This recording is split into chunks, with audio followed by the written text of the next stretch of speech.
que perdió las ideologías y se convirtieron en el cartel de drogas más grande del mundo. Vamos a analizar las consecuencias positivas y las consecuencias negativas del Plan Colombia.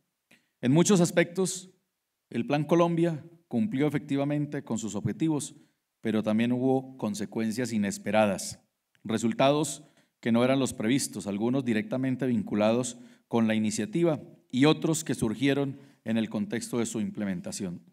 Cabe señalar que el Plan Colombia nos convirtió en un laboratorio en donde se hicieron ensayos, muchos de ellos fallaron.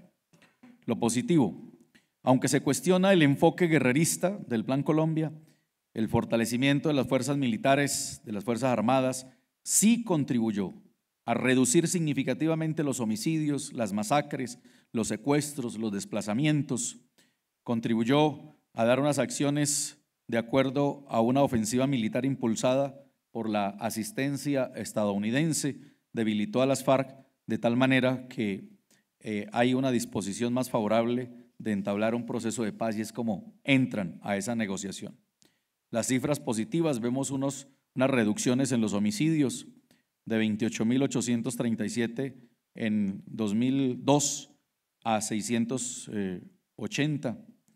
Vemos reducciones de 18.111 en 2005, en 2015 12.673, 680 en 2002, 252. Bueno, son unas cifras que muestran efectivamente una reducción, pero que trae unos efectos que nos dejó pensando, bueno, ¿y ahora qué es el conflicto? ¿Qué pasó? ¿Qué pasó con todo lo demás? ¿Dónde están esos efectos? Pues comenzando con la erradicación de los cultivos ilícitos y la implementación de los cultivos alternativos, pues deben precisarse los estudios de factibilidad en cuanto al producto que está indicado, con efectos en el medio ambiente, créditos blandos, asistencia técnica, adquisición de maquinaria moderna, comercialización directa de productos por parte de los agricultores, asociación de cooperativas. Todo esto que debía haberse incluido en los gastos del Plan Colombia no se incluyó, porque salieron los militares de las zonas de combate, abandonaron regiones que eran controladas por las FARC y las zonas quedaron en el más absoluto abandono, ya que la gente que convivía con las FARC, con el ELN o con las autodefensas, cuando entró el Estado, abandonó las regiones y generó grandes desplazamientos. Esos desplazamientos pues trajeron una crisis humanitaria que el Plan Colombia no contempló, porque no se imaginaron que la sociedad en esas regiones estaba vinculada directa o indirectamente con las guerrillas, con los narcotraficantes y los grupos terroristas. Hay que entender que la sociedad, especialmente los campesinos, son como el agua al pez para los grupos insurgentes, para los grupos de narcotraficantes, para los grupos de bandidos. El campesino es indefenso, él no puede enfrentarse a ellos, solo sobrevive en medio de la confrontación. Y si el Estado no tiene el tacto, no tiene el bisturí para hacer esa cirugía perfecta y entrar a desentrañar de allí los grupos criminales, genera una gran afectación a la población civil. Aunque se suponía que la intervención del Plan Colombia se concentraría en los campos, en lo social, en lo institucional, en lo militar, pues los Estados Unidos dieron 9.94 billones que se fueron entregados a Colombia, y el 71% de ese dinero era para la asistencia militar y policial, 71%. En los últimos 15 años el narcotráfico en Colombia no ha desaparecido, antes se multiplicó. Se multiplicó porque los narcotraficantes cambiaron los esquemas, cambiaron la estrategia, echa la ley, echa la trampa. Con todas las acciones del Plan Colombia, inmediatamente los narcotraficantes se fueron al Perú, sacaron una mata de coca que era mucho más efectiva, daba mucho más gramaje y se podía cultivar bajo la sombra, bajo la selva, sin talar el monte. Entonces ya esos cultivos no eran visibles. Le invirtieron muchísimo a la ingeniería química para sacar plantas de mayor efectividad, y eso hizo que nos dieran un desafío, un reto y el Estado se sintiera incapaz en combatirlos.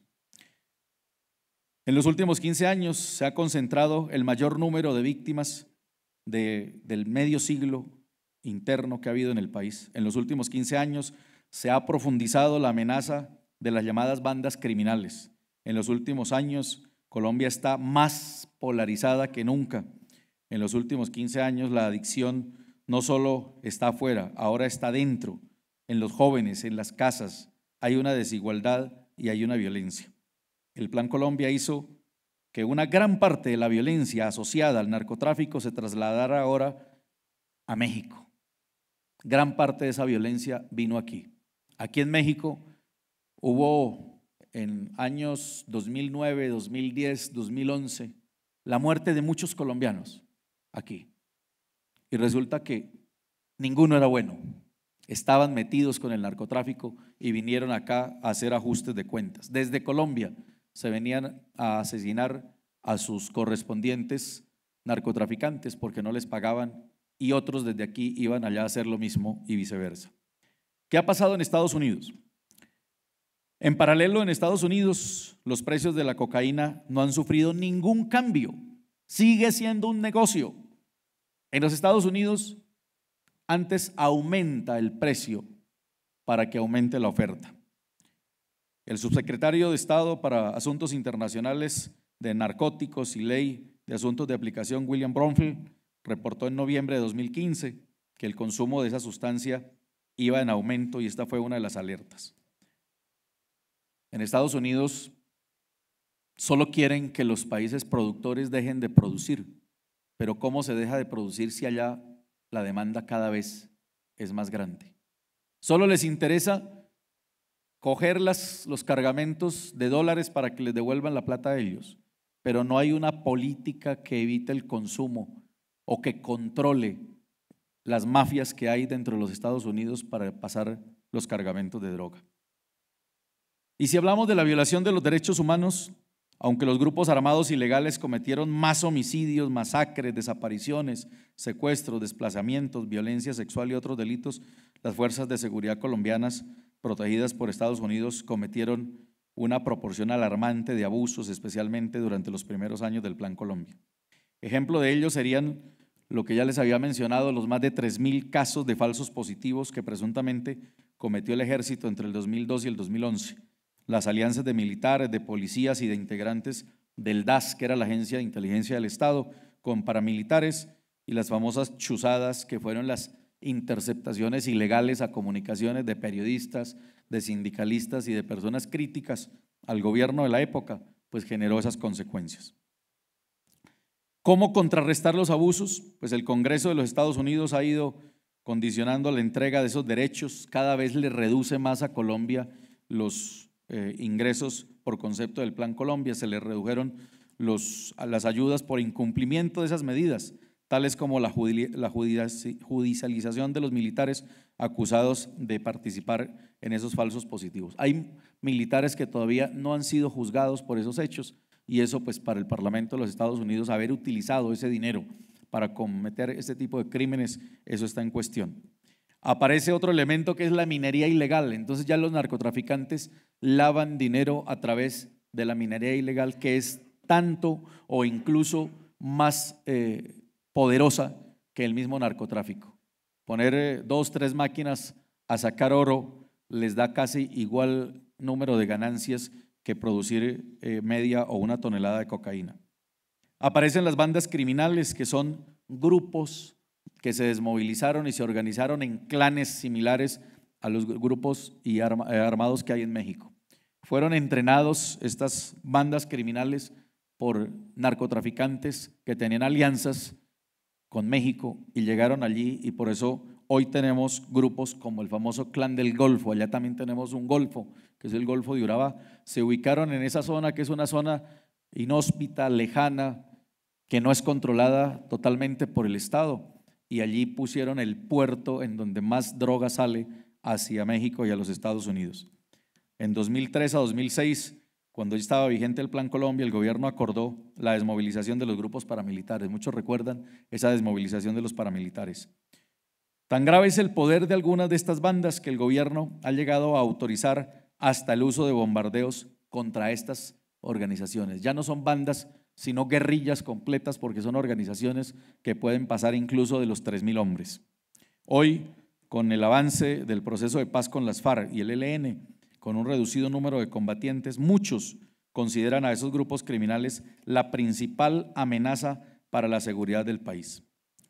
Los militares colombianos están ahora entrenando a otros. Allá se volvió ya un negocio y somos uno de los centros de entrenamiento de fuerzas de otros países. Eso es muy positivo en cuanto tenemos la mayor experiencia. Tenemos la mayor experiencia en el combate contra el narcotráfico, contra el secuestro, contra la extorsión, contra todos los delitos de mayor impacto social. Es muy positivo porque ha puesto al país a compartir experiencias aquí con México. Frecuentemente se hacen foros, seminarios, hay autoridades, coroneles, oficiales de alto mando como mandos medios y operacionales en entrenamiento en Colombia. Pero es imposible. ¿Qué habría sido del país sin el Plan Colombia? No sabemos. Lo que sí es cierto es que ha fracasado la idea de exportación de ese modelo. Es un modelo que muy seguramente no se va a poder aplicar en otros países. ¿Por qué? Un punto interesante que señala una de las organizaciones de investigación sobre derechos humanos en los Estados Unidos es que es una consecuencia del Plan Colombia que tuvo lugar en Washington y que se empezó a pensar que se podía exportar a otros países exitosamente. Tenían la esperanza de que se pudiera aplicar en Afganistán, en México, en América Central, pero se dieron cuenta de que no funcionaba en estos lugares porque proveer helicópteros y entrenar algunas unidades no funciona. Esa no es solamente la solución. ¿Qué le faltó al Plan Colombia? Al Plan Colombia le falló en haber puesto el ojo exclusivamente en el tema del cultivo. Falló con la lógica de desaparecer la materia prima, que es la hoja de coca. Con esa estrategia se entró en choque con la parte más vulnerable de esa cadena del narcotráfico, que es la población, porque llegaban a las zonas a suspenderle a la población el único cultivo con el que se sostienen, el cultivo de la hoja de coca. El que cultiva hoja de coca la procesa y saca un gramaje de la base de coca y con eso se va y se gana 400, 500 dólares. Mientras que si cultiva plátanos, cultiva yucas, cultiva maíz, pasa un año sin ver producción, sin ver resultados, no hay vías para transportar esos productos.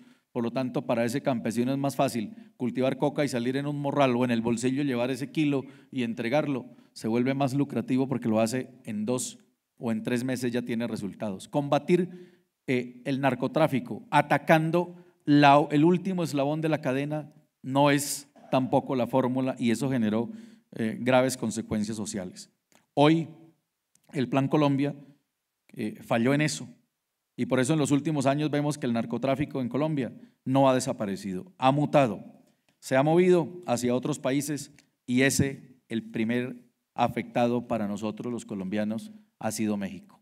De allí salen las rutas que tienen incluso aeropuertos controlados, controlan un aeropuerto por 1, por 2, por 3 horas para entrar 2, 3, 4 aviones fletados de droga, los reciben en camiones y cogen por rutas terrestres con la complicidad de autoridades. El narcotráfico corroe absolutamente todas las instancias del poder. Por eso tenemos que analizar entonces, para que un Estado sea viable, tenemos que ver que la incapacidad del Estado